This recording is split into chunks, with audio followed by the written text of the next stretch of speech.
لقيتها بتقولي: بص انا موافقة ان احنا نتجوز، بس على شرط اوعى تيجي في يوم تطلب مني العلاقة مش بالطريقة اللي انا عودتك عليها. انا بحبها بالطريقة دي وفي الطريقة دي وبالمنظر ده، فاوعى بعد ما نتجوز تيجي تقولي لا اصلك انا عايزها طبيعية. انا ما بحبهاش طبيعية، انا بحبها كده. فطبعا انا بصيت لها كده وقلت لها: هو انت هتفضلي على الوضع ده كده على طول؟ قالت لي: اه طبعا. اولا انت جربت خلاص معايا وعرفت ان انا ما بحبهاش غير بالمنظر ده، لكن هتيجي بقى بعد الجواز تقول لي احنا اتجوزنا ونعملها علاقة عادية بقى زي الناس الطبيعية ما بتعملها في المكان المعتاد ومش عارفة ايه؟ لا، انا بحبها في المكان ده.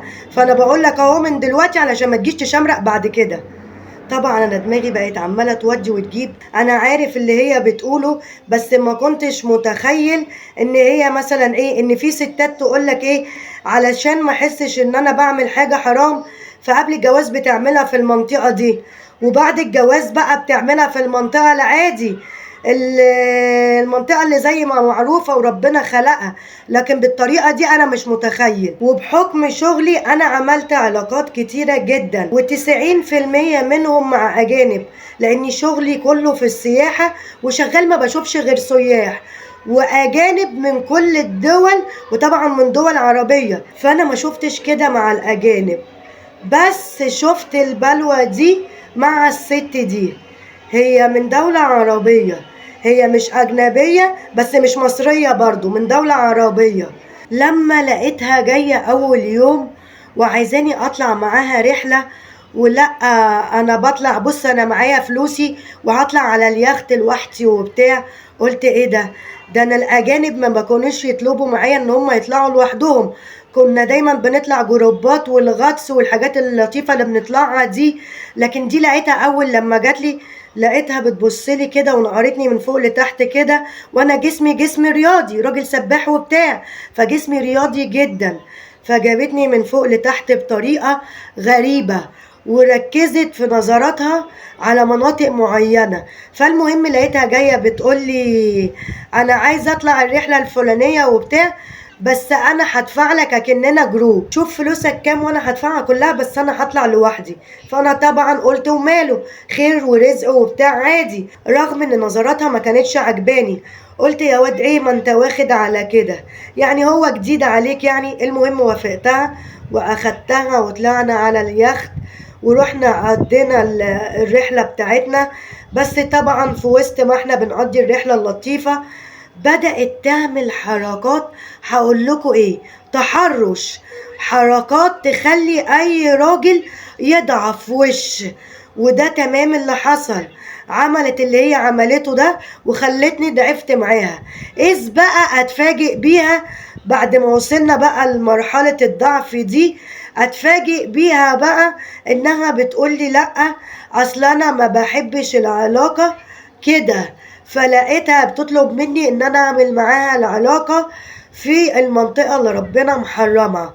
انا عملت كده وعملت علاقات كتير زي ما قلت، لاني بقالي كذا سنة في المحافظة دي وبتعامل مع اجانب كتير ودخلت في علاقات كتير وعارف انه حرام وغلط. بس يعني كل ما اعمل حاجة اقول يا رب استغفر الله العظيم وبرجع تاني واتوب، وبرجع تاني واتوب، هي دي طبيعتي.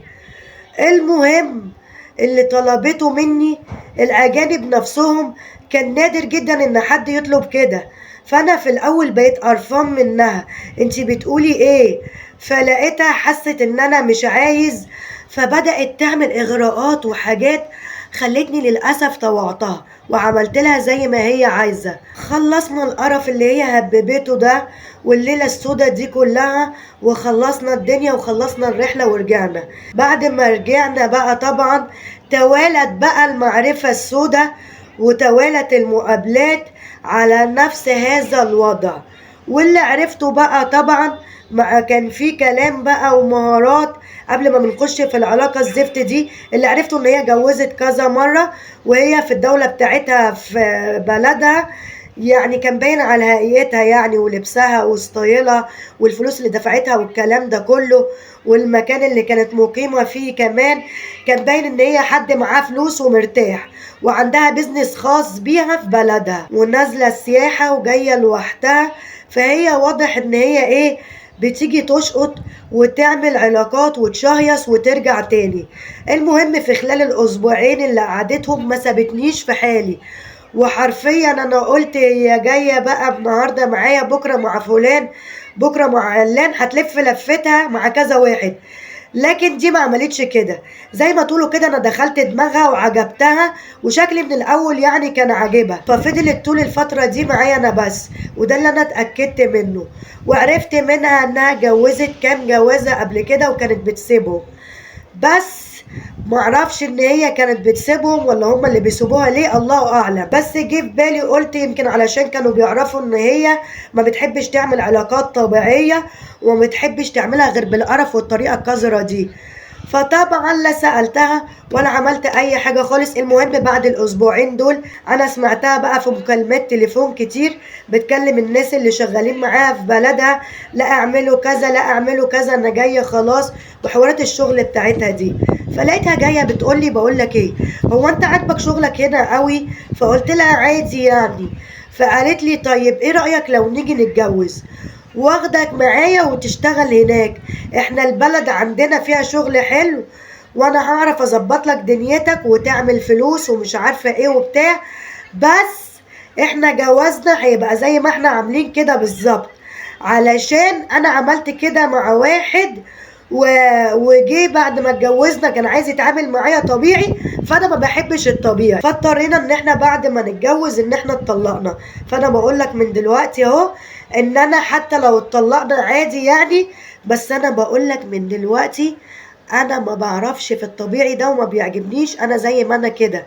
فطبعا الاغراءات اللي هي حطتها لي والمستوى اللي هي عايشه فيه واللي هعيش معاها فيه خلى دماغي بقت تلف، اللي هو طب يا واد توافق واعمل لك قرشين، ابني مستقبلك وظبط امورك وتعامل معاها زي ما هي عايزه وخلاص، وبعد كده بطلقها. هي اصلا كشخصيه عارفه ان هي جوازه مؤقته وهتتطلق، وانا عارف وعامل حسابي على كده ان هو وقت وخلاص وهطلقها. وبعدين ايه، بس اكون ظبطت مستقبل ليا شويه، واكون حطيت رجلي حتى في البلد دي واشتغلت فيها، عملت فلوس ورجعت كان بها، ما عملتش فلوس وفضلت هناك وفضلت في شغلي كده او كده او ايا كان الوضع، ابقى شفت مصلحتي وشفت مستقبلي.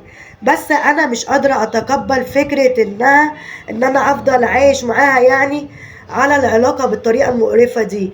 يعني انا زي ما قلت كده اول الحلقة عملت علاقات كتير كتير جدا، بس كان ممكن يبقى ايه، في ناس من الاجانب وكده وبتاع كانوا بيعملوا كده وكده، بس كانت العلاقات الطبيعية كنت ماشي.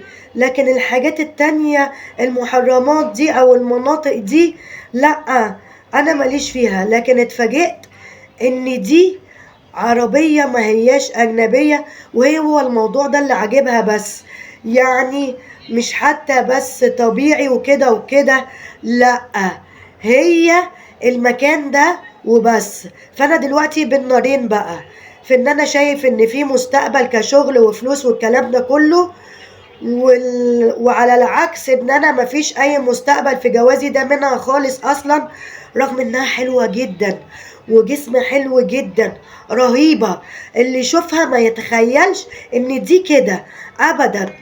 بس للأسف اللي اكتشفته يعني الستات عندهم كتير كده زيها للأسف. يعني لما حكيت لكذا حد من صحابي قالوا لي يا ابني دول مشهورين عندهم بالموضوع ده، يا كده بس زيها يا اما بتتعامل بالطرفين يعني. فانا دلوقتي عارف انه حرام وعارف كل حاجة، بس كشاب عايز يبني مستقبله، على فكرة هي اكبر مني ب6 سنين بس مش باين عليها، كشاب بقى انا عايزه اعيش معاها كده، اروح اتجوزها يعني واسافر معاها واكون نفسي واعمل مستقبلي وبخلص منها بقى في اي وقت اسكان بعد كده، بس اكون ظبطت اموري والدنيا بقت معايا احسن من كده بكتير، وارجع بقى اتجوز عادي واتعامل عادي طبيعي. فانا دلوقتي مش عارف اعمل ايه ولا اتصرف ازاي. بس كده خلصت حلقتي. اكتبوا له انتوا رايكم بقى في الكومنتات، واللي عنده مشكله وحابب يبعتها لنا سيب رقم تليفونه هيتم التواصل معاه، واللي حابب نبعتها بالنيابه عنه بعت لي فويس رساله مكتوبه. اشوفكم على خير، باي باي.